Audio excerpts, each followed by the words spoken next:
103,4 DFM Radio Musik Asli Indonesia. DFM Mania kembali lagi di talk show Inspirasi dan Mandiri, sesi ngopi sehat, ngobrol psikologi dan kesehatan.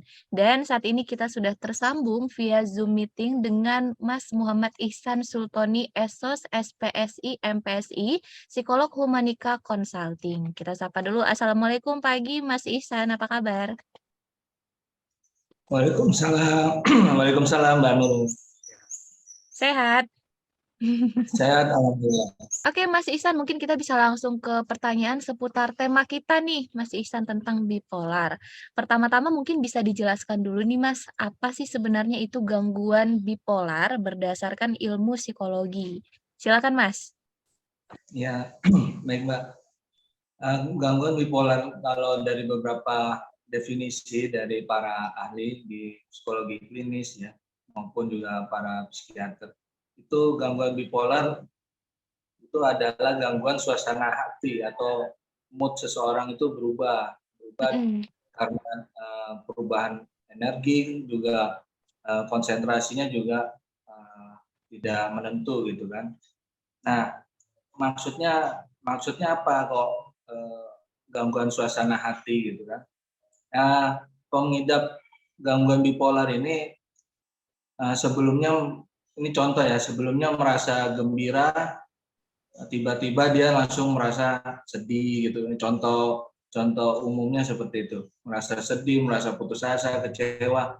Sebelumnya bahagia, senang, tahu-tahu langsung berubah moodnya jadi sedih, putus asa, kecewa gitu. Nah, itu definisi secara umumnya gitu. Nah, ini apakah kemudian gangguan bipolar yang dimaksud tersebut juga bisa disebabkan oleh ketidakseimbangan neurotransmitter atau zat pengontrol fungsi otak? Itu gimana tuh, Mas Ihsan? Karena bipolarnya ada fase-fasenya, Mbak. Gejala-gejalanya itu fase-fasenya. Itu sebenarnya secara gampangnya itu bisa dilihat dari fase itu. Jadi ada fase mania, ada fase depresi gitu kan. Apakah pengidap bipolar ini memiliki gejala-gejala tersebut? Kalau misalnya iya, itu bisa dikatakan langsung dia bisa mengidap gangguan bipolar gitu kan. Karena memang secara umum kelihatan normal gitu ya. Mm-mm. Tahu-tahu sebenarnya secara umum secara normal itu ada tingkatannya lagi. Nah, itu ada yang lebih ringan. Jadi hipomania. Jadi dia itu ada fase keadaannya normal tapi melewati fase mania dan juga fase depresi. Nah, itu pengidap bipolar ini bisa dikatakan lebih ringan. Sedangkan ada yang dia perputarannya lebih cepat. Iya. Antara fase mania ke fase depresi itu cepat tanpa melewati fase normal. Jadi dia gini, bahasanya lebih enaknya tuh gini. Dia awalnya senang, bahagia banget gitu ya. Iya. Wah, dapat door prize gitu kan. Itu tahu-tahu dia langsung down mendengar berita ada yang meninggal atau apa, terus dia langsung sedih tanpa dia harus sabar, ikhlas, tanpa melewati hal itu gitu kan. Langsung dia langsung down, sejadi-jadinya nangis, dan dia langsung seperti putus asa, nggak bisa, saya nggak mau hidup lagi lah gitu. Mm-mm. Karena orang yang saya sayangi udah nggak ada. Nah, itu kompleksnya tuh kayak gitu. Itu biasa disebut rapid cyclic. Mm-mm. Yang perputarannya lebih cepat. Ada lagi bersamaan antara fase depresi sama fase mania itu berjalan bersamaan. Ini kasusnya sih tidak terlalu banyak, tapi memang uh, ada gitu. Ada di Iya. antara kita ini ada mengalami seperti Dan saya ada pertanyaan nih, biasanya ciri dan penyebab orang mengalami gangguan bipolar itu apa aja sih Mas, yang sering dijumpai? Kalau cirinya itu biasanya dia gini, ada banyak mengatakan bahwa ada faktor keturunan gitu ya. Ada faktor keturunan bisa jadi dari kayaknya dia tidak pernah gangguan bipolar atau orang tuanya gangguan bipolar, bisa jadi ya kan dengan gejala-gejala itu. Dan juga kita bisa melihat juga penyebabnya itu stresnya tuh Stres berlebihan. tinggi banget gitu lah, tingkat Hmm. tinggi lah. Ya, ya, ya. Tingkat tinggi, terus juga punya pengalaman traumatik gitu ya, trauma, dia pernah kecelakaan, akhirnya dia pokoknya pengalaman itu membuat dia teringat terus gitu kan. Terus juga ini yang juga sering ya, itu kecanduan alkohol. Canduan alkohol. Kecanduan alkohol, obat-obat ya, itu juga salah satu penyebabnya, karena ketika dalam keadaan yang tidak terkontrol ya, karena pengaruh alkohol dan juga obat-obat, itu masuk ke gejala-gejala bipolar itu lebih mudah gitu ya. Terus ya memang selain itu ada beberapa pendapat ya, pendapat nih Mas. Gangguan bipolar itu sama seperti yang tadi Mbak Nunu mengatakan, bahwa adanya ketidakseimbangan itu. Ketidakseimbangan neurotransmitter itu memang bahasa kedokteran jiwanya itu seperti itu. Jadi ada pengaruh juga dari zat pengontrol fungsi otak. Jadi di otak itu dipengaruhi sama zat pengontrol itu macam-macam, bisa obat-obatan tadi itu, obat-obatan terlarang juga, alkohol. Jadi kita lihat dari situ aja, ini yang sering muncul ya secara permukaan, yang mudah kita secara langsung gitu, karena itu kita sudah bisa melihat. Tapi dengan kalau memang bipolar ini kadang orang juga merasa baik-baik aja gitu loh. Itu yang baik-baik aja, tidak ini hanya stres biasa gitu. Tapi kan dia tidak bisa mengukur tingkat stresnya seperti apa gitu. Iya. Itu Mas. Apakah kemudian nih Mas, gangguan bipolar itu bisa berasal dari kesalahan pola asuh keluarga? Nah, itu gimana tuh Mas Ihsan?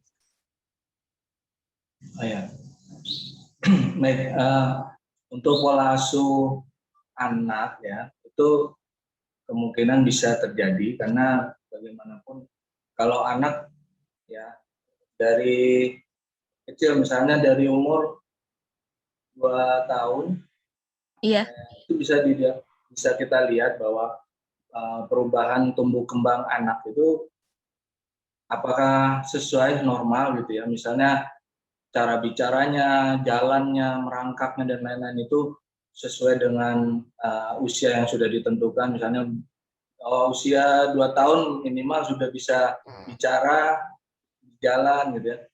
Nah, ini ada orang tua yang tidak terlalu peduli dengan tumbuh kembang anak. Akhirnya apa? Anak itu jadi tidak berkembang dengan baik, dan ketika dia sudah masuk tahap tahap sekolah, dan juga sudah ketemu dengan teman-temannya dan lingkungan baru gitu ya, itu orang tua harus bisa mengukur itu gitu loh. Maksudnya gini, memang pola asuh anak tuh ada yang otoriter, ada yang pasif, yang itu ya terserah, itu ada kayak gitu. Tapi memang pola asuh ini penting dalam pertumbuhan anak ya. Karena kalau anak tidak, orang tua itu harus peka terhadap perubahan anak setiap tahunnya, setiap bulannya gitu ya. Jadi memang untuk kita bisa tahu bahwa gejala-gejala bipolar ini bisa sedini mungkin bisa diatasi gitu. Jadi kalau misalnya orang tua sudah melihat hal-hal yang di luar berbeda dari pertumbuhan anak, ya seharusnya orang tua harus mempercayai ke tempat, misalnya kayak rekan saya membuka sekolah yang khusus tumbuh kembang anak. Ya itu anak-anak yang dimasukkan di situ gitu loh. Jadi dia tahu perkembangan anak ini. Jadi memang nanti pas sudah dewasa, remaja, itu pengaruh dari gejala-gejala bipolar itu tidak banyak. tidak bisa teratasi dengan walaupun pencegahannya sampai sekarang pun secara khusus itu belum ditemukan Oke, sebenarnya. baik. Cuma hanya pencegahannya secara umum aja, misalnya kayak tadi itu dari sedini umum. Memang dari keturunan pun bisa, faktor keturunan bisa. Kalau orang tuanya pas waktu remaja dia bipolar, ya ada kemungkinan anaknya, anak pertama atau anak kedua bisa mengidap itu juga bipolar. Oke, begitu. Berarti kalau bipolar ini meskipun belum ditemukan gitu ya untuk mencegahnya, tapi kita sebagai orang tua bisa mencegah sejak dini dengan memantau tumbuh kembang si anak ya, begitu Mas Ihsan. Kira-kira ada nggak sih dampak psikologis apa yang umumnya dialami para penderita gangguan bipolar ini? Ya, dampak psikologisnya tuh banyak. Dia jadi justru orang-orang pengidap gangguan bipolar ini dia merasa dirinya berbeda dengan yang lain, Iya. berbeda dengan teman-teman yang lain. Jadi dia lebih cenderung menyendiri, dia lebih cenderung mencari teman-teman yang welcome dengan dirinya gitu ya. Terus justru juga dia lebih mengandalkan keluarga, bantuan keluarga. Misalnya dia mau kemana-mana ya dia minta bantuan orang tuanya, mamanya, ibunya atau ayahnya. Berpergian dia minta bantuan itu gitu kan. Mau kemana aja pun biasanya ngajak orang-orang terdekatnya gitu kan. Nah kalau dia sudah masuk dalam tahap lebih serius lagi, pernikahan gitu ya memang pasti proses pacarannya pun agak lama itu, pasti dia butuh tingkat kedekatan yang jauh lebih saling mengetahui. Kadang ada juga sih kasus dia diam-diam tidak memberitahu kalau dia bipolar gitu ya, dia setiap harinya minum obat misalnya. Itu ada yang nggak ngasih tahu itu, tapi bagaimanapun dampak fasenya gitu ya, fase mania dan depresi itu pasti akan terlihat dengan sendirinya. Baik, terima kasih Mas. Ya. Oke, Mas Ihsan, berarti bisa dibilang kalau sebenarnya gangguan bipolar ini bisa diatasi dengan obat-obatan medis meskipun hanya mengurangi begitu ya Mas ya, meringankan gejalanya. Ya, meringankan kalau menurut saya. Karena sebelum ke psikiater seharusnya dibawa ke psikolog dulu untuk Oke, siap. mengidentifikasi. Siapa tahu bisa diberikan kalau gejala yang nggak terlalu parah ya. Jadi psikoterapi, diberikan psikoterapi dulu gitu kan. Sekian. Nanti kalau memang sudah tidak memungkinkan ya akan direkomendasikan ke psikiater dan itu dirujuk ke RSJ.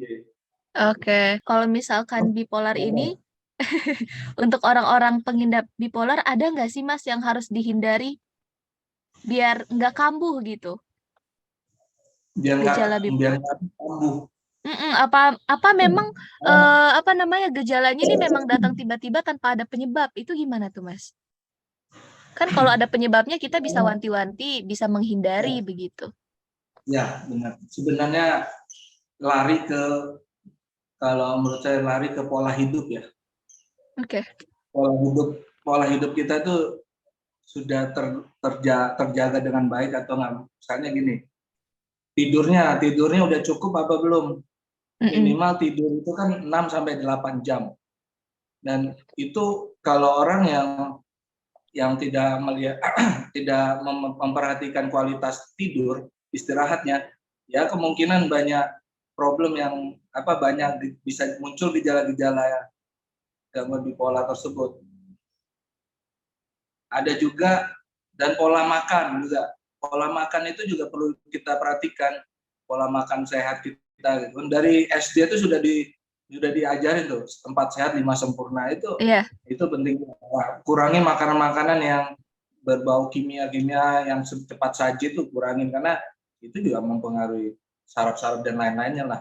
Nah, itu juga ada lagi pola hidup yang lain itu olahraga yang cukup. Justru ada beberapa banyak penelitian jurnal olahraga itu ternyata mengurangi stres loh.